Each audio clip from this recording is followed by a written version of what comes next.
तो देखिए आपका BA first year second semester, जो कि आपकी कहानी की बुक है, और दूसरी आपकी कौन सी है, ग्लोबल गांव की देवता उपन्यास है आपका, समझ लो, जो कि रणेंद्र के द्वारा लिखा गया है। लेकिन उसको पढ़ाएंगे तब उसके विषय में अपन बात करेंगे। पूरी ए से लेकर जेड तक उसकी कहानी जो है आपको वो बताएंगे, फिर लिखाएंगे, कुछ समझाएंगे, तो सारी समझ आ जाएगी। आप तो बस थोड़ा सा ध्यान से सुन लिया करो, और यहाँ से जाने के बाद जो चीज़ें हैं आप जैसे ताज़ा करना चाहते हो तो आप एक बार उस वीडियो को देखो, फिर समझो, तो वही स्थायित्व रूप से आपके दिमाग में बैठ जाएगी बात, और परमानेंट रह जाती है वो याद। लेकिन आप देखोगे नहीं, किसी चीज़ को समझोगे नहीं, सुनोगे नहीं, तो काम नहीं चलेगा।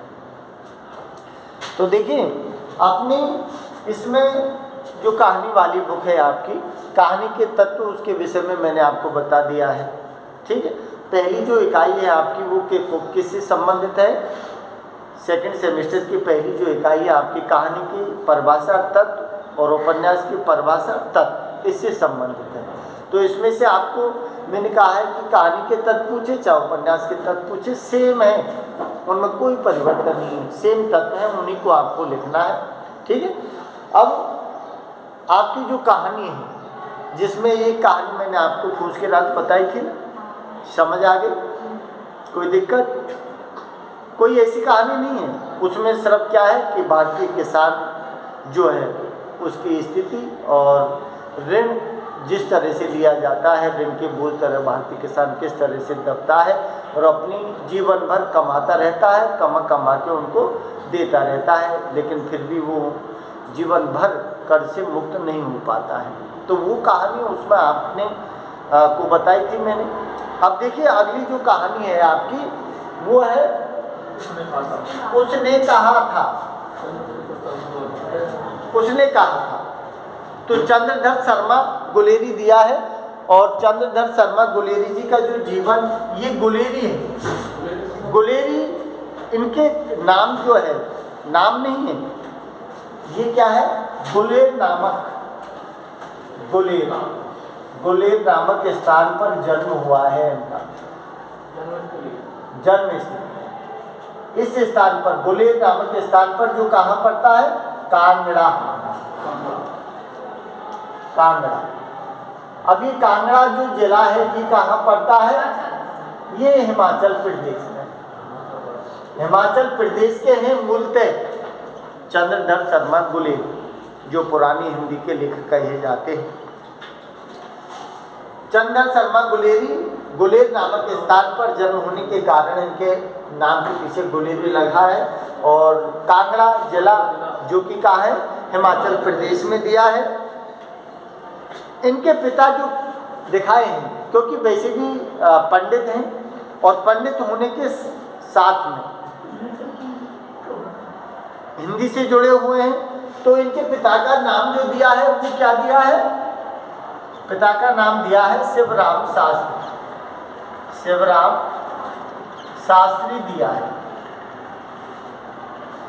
जो किसे आजीविका, शिवराम शास्त्री जी आजीविका, आजीविका का मतलब जानते हो, आजीविका का मतलब है कमाने खाने के लिए, आजीविका के लिए कहाँ आ गए थे ये, को जयपुर, जयपुर में आकर बस गए थे इनके पिता शिवराम शास्त्री जी, जयपुर में आकर बस गए थे। और माता जो दी है लक्ष्मी, श्रीमती, माँ का नाम क्या दिया है, लक्ष्मी देवी, लक्ष्मी देवी है इनकी माँ का नाम। अब देखिए गुलेरी जी को कोई एक भाषा नहीं जिसमें दिया है कि भाषा जो थी उन भाषा में क्या है, इनकी संस्कृत क्या दिया है, पाली प्राकृत, पाली प्राकृत, हिंदी बंगला, हिंदी बंगला और अंग्रेजी, इतनी सारी भाषाओं का ज्ञान था। इसका मतलब अच्छे पढ़े लिखे विद्वान थे, तो जिनको संस्कृत, पाली, प्राकृत, हिंदी, बंगला, अंग्रेजी आदि जो भाषा है उनका अच्छा ज्ञाता थे। कौन? चंद्र शर्मा गुलेरी जी। बताया जाता है कि जब इनकी उम्र 10 साल की थी, तो 10 साल की जब उम्र थी तो इन्होंने संस्कृत में भाषण दिया था। संस्कृत में भाषण देकर संस्कृत के विद्वानों को क्या कर दिया? आश्चर्यचकित कर दिया इन्होंने। अच्छे जानकार थे। इसके बाद में जो दिया है कि कहाँ? मियो कॉलेज, मियो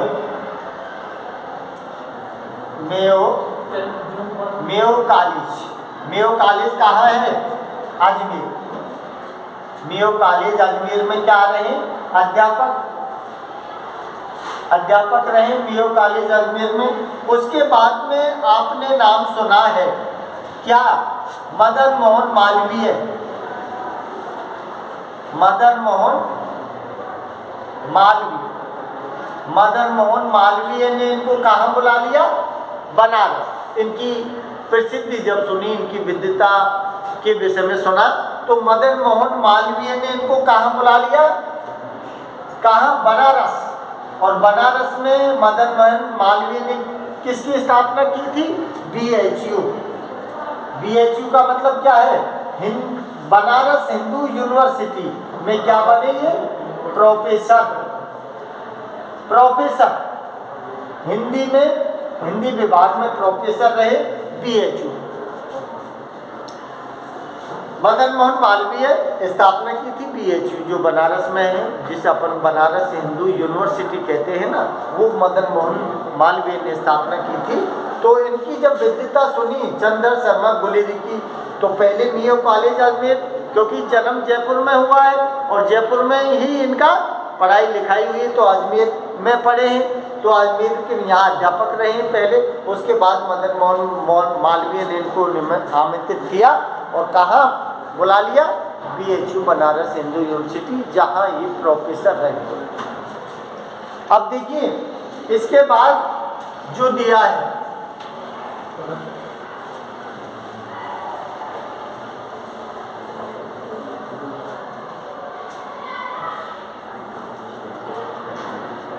इसके बाद कहानी जो लिखी है इन्होंने, कहानी मात्र हिंदी जगत में 3 कहानी दी है, लेकिन 3 कहानियों के ही दम पर ये हिंदी जगत में अमर हो गई। जिस तरह की कहानी का वर्ण विषय कहानी लिखी है, उसमें ये कहानी आपकी यह है। ये क्या है? उसने कहा था। उसने कहा था। ये क्या है? इसमें दिया है कि फ्लैश बैक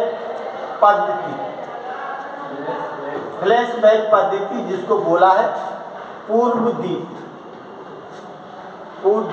पद्धति, ये बोला है। इसके कारण ये फेमस हुई है। और ये उसने कहा था 1915 में लिखी है इन्होंने। ये उसने कहा था, जो फ्लैशबैक पद्धति बोलो या पूर्वदीप्त पद्धति बोलो, इस पर लिखी हुई थी। ये फ्लैशबैक पद्धति है, ये शैली है लिखने की उनकी, तो इसमें लिखी। और दूसरी क्या दिया है? बुद्धू का कांटा। बुद्धू का कांटा, बुद्धू का कांटा। और तीसरी लिखी है इन्होंने सुखमय जीवन। सुखमय जीवन। बस ये 3 कहानी है इनकी, जो हिंदी साहित्य में इन तीनों कहानियों ने इनको अमर कर दिया, जो आज तक भी इनका नाम चल रहा है हिंदी में। बस ये 3 कहानी है इनके द्वारा रचित है। जो तो तीनों कहानी क्या है? ये मेन हिंदी साहित्य में ये क्या है? मील का पत्थर, जिसे कहते हैं मील का पत्थर साबित हुई ये कहानी है।